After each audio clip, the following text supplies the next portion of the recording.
Happy Thursday, everybody. Today is Advocacy Thursday, and the topic is how to talk about low carb without sounding pushy.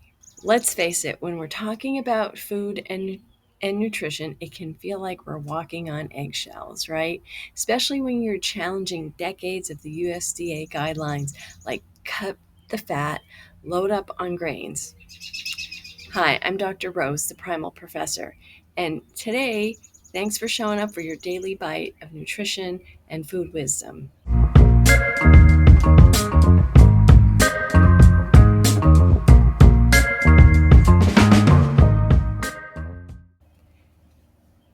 So here's the thing. The USDA guidelines are currently under review.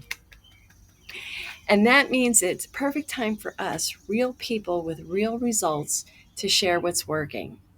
So how do you talk about low carb, whether you're carnivore, keto, or ketovore, without sounding pushy? The USDA guidelines shape everything from school lunches and SNAP benefits to hospital trays. My hospital tray was terrible. Military meals, everything. Nursing homes, and for years they promoted high carbohydrate, low fat eating. But new science and millions of success stories are showing the cracks in that approach.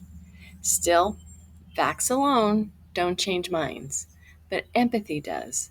So instead of saying you're doing it wrong, try here's what worked for me. Have you ever tried this? This helped me reverse whatever condition.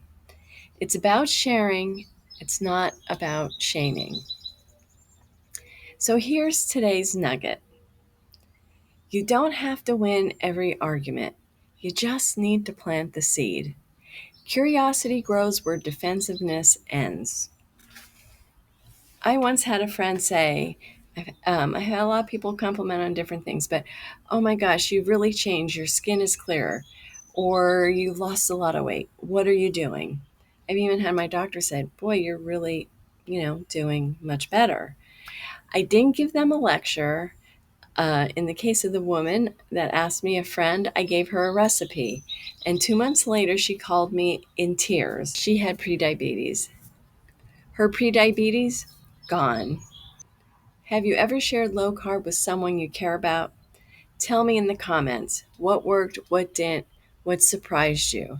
And if you're new here, hit subscribe. You never know when you'll hear the message that helps someone you love. I'll see you in the next video.